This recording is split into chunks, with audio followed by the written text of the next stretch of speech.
once again, we are at Międzynarodowy Festiwal Komiksu Gier w Łodzi, and once again we are speaking with comic book writer Greg Rucka. Greg, it's so nice to have you once again. It is lovely to be back in Łódź. How are you, by the way? This is the second visit in Poland already. In 2 years. In 2 years. I was such a hit the first time that they invited me. They couldn't wait to have me back. Yeah.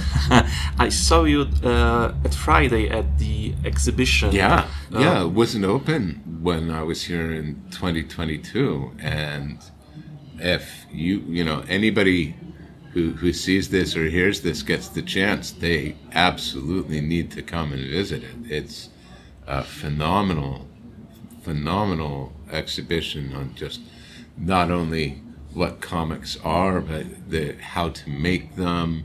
It's an education.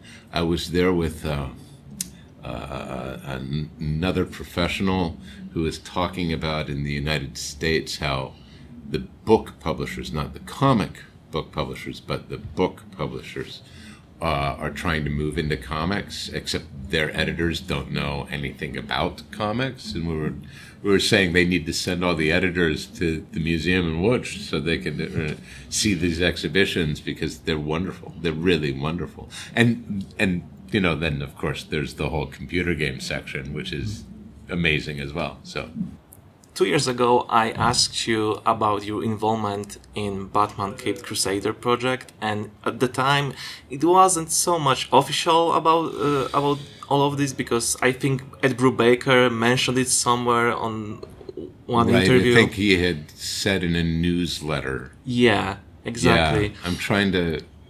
Yeah, so, but now the episode is out. Everybody's seen it. Who wants to see it? Yes. Exactly. Yes. So I just wanted to ask you, how was it for you to work with those characters in kind of different setting than usual? Well, I mean, so what, Alan Burnett and Paul Dini and Bruce Timm did with the original Batman, the animated series, back in the 90s is what... that's how I fell in love with modern Batman. That to me was... Because I remember when those first came on television.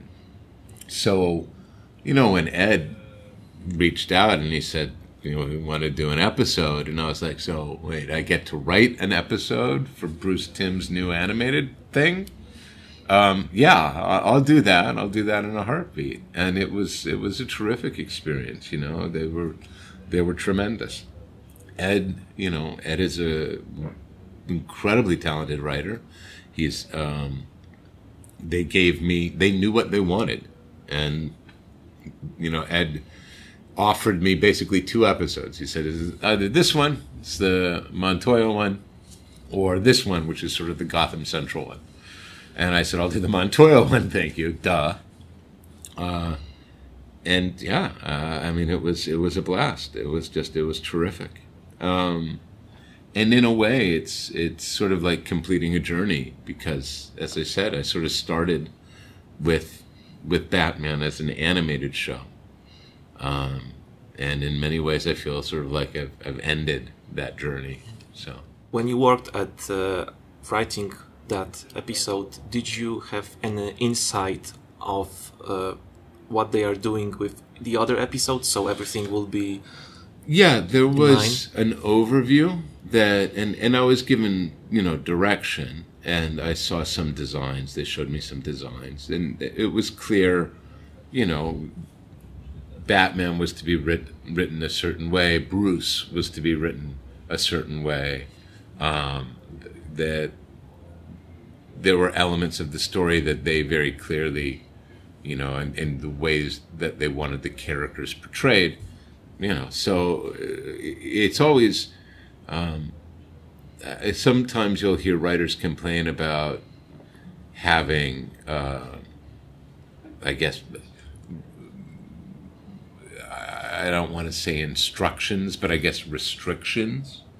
But I think sometimes restrictions are very good. Like because you can go wildly a field if you don't have a good map. And they gave me a very good map. As I said, they knew what they wanted. They wanted Basil Karlo's Clayface. They wanted a sort of very noirish mystery horror story. And then there was sort of this developing subplot with, Batman and Bruce, still learning how to be Batman, trying to find his allies, trying to find people he could trust.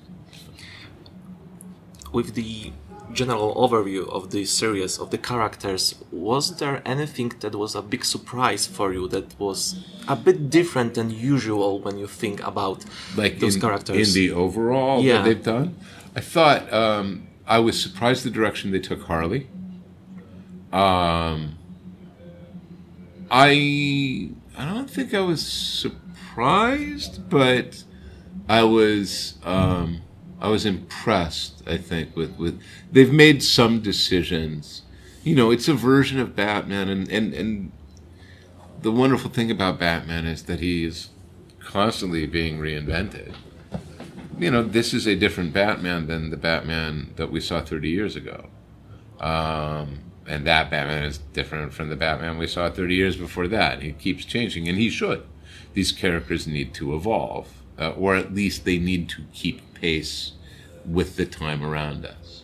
So, and I suppose that's a potentially funny thing to say when you're talking about a Batman show that is very much meant to be set in the past, because Caped Crusader is very much set in the late 30s. That's what it feels like. Mm-hmm. So no, and Bruce Timm has such a clear vision, and the thing I think I enjoy most is seeing that come to life. So we know that the second season is in development. Yeah. Can you say anything if you are involved at that season? Yes, I can say something. I don't think this shouldn't get me in trouble. I'm writing an episode for the second season. Or I have written an episode for the second season. That is all I can say about that. So that's great to hear.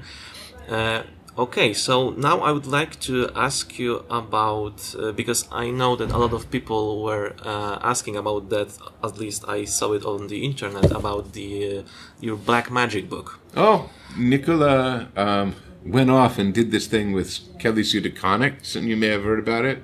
And it was only supposed to take her 6 months or so, and it's taken her a year and a half. So Nicola is, again, drawing Black Magick. The series will be coming back. We had paused pretty much absolutely at the halfway point in the series. So she is drawing issue 17 now. And if all goes well, we should be back maybe sometime late next year. But yeah, we intend to finish the series. The same thing can be said for Lazarus. Michael Lark has been spending the last couple of years drawing, and Lazarus will be back in the U.S. The fourth hardcover collection will come out in May, and in June of 2025, we will start the last series, which is called Lazarus Fallen, and that will run 20 issues. Oh. That's going to be 4 arcs and 20 issues, yeah. So.